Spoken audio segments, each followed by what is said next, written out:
South Korea, a beacon of democracy in Asia, has always been known for its vibrant culture, technological advancements, and strong democratic values. But recently, the nation was shaken to its core by an unexpected turn of events. President Yeol made a move that shocked everyone. He declared martial law, a decision that sent shockwaves throughout the country. This is a big deal, a monumental decision that has far-reaching implications. It's like hitting the emergency button on a country, a drastic measure that changes everything overnight. Imagine the whole nation holding its breath, wondering what will happen next as uncertainty looms large over every household. On December 3, 2024, the news hit like a bombshell, leaving everyone in a state of disbelief.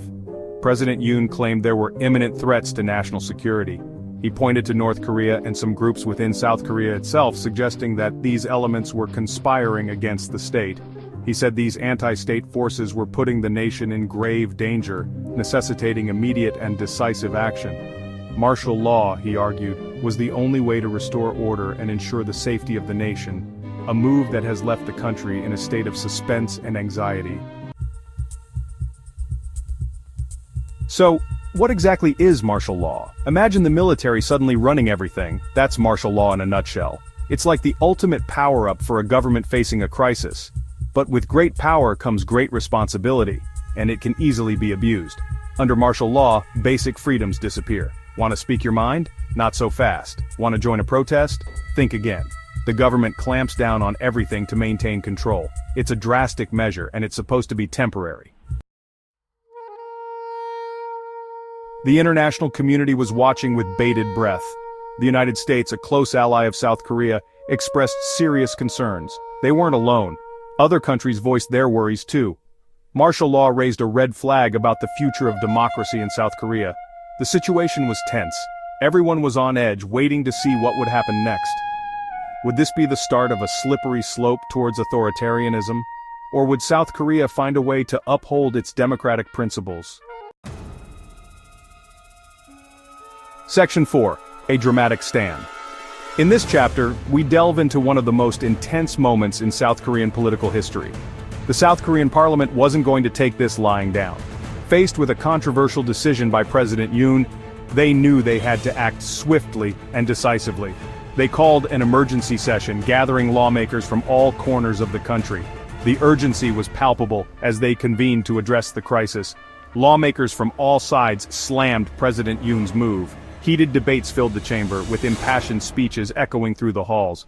They called it unlawful, unconstitutional, and a betrayal of the people. Press conferences were held, documents were displayed, and fingers were pointed. The parliament was ready to fight back. They were not just lawmakers, they were defenders of democracy, prepared for a confrontation. What followed was a scene straight out of a political thriller. The tension in the air was thick, and the atmosphere was charged with anticipation. Armed forces surrounded the parliament building, trying to prevent lawmakers from entering. The government was taking extreme measures to maintain control, but the lawmakers were determined. They confronted the military personnel head-on, refusing to be intimidated or turned away. They climbed walls, used fire extinguishers to fend off troops, and finally made it inside. Their resolve was unbreakable and their determination unwavering.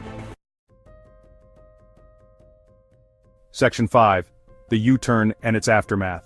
The pressure was too much for the administration to handle. The political climate in South Korea had reached a boiling point, with tensions escalating by the hour. Faced with overwhelming opposition, President Yoon blinked. The mounting protests and the fierce backlash from the public and political opponents were too significant to ignore. Just 6 hours after imposing martial law, he lifted it. The decision was swift, but the damage had already been done.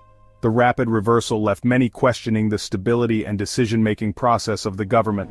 The parliament had won, democracy had prevailed, but at what cost?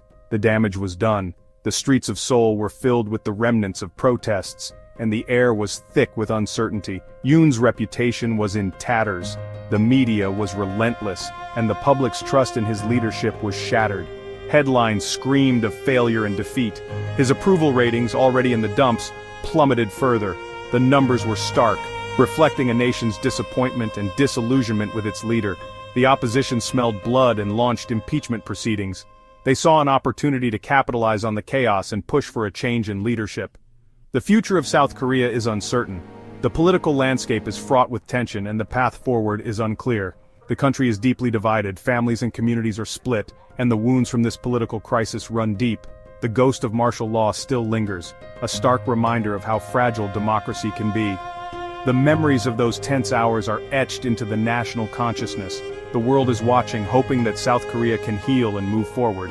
The international community stands in solidarity, eager to see the nation overcome its challenges and emerge stronger.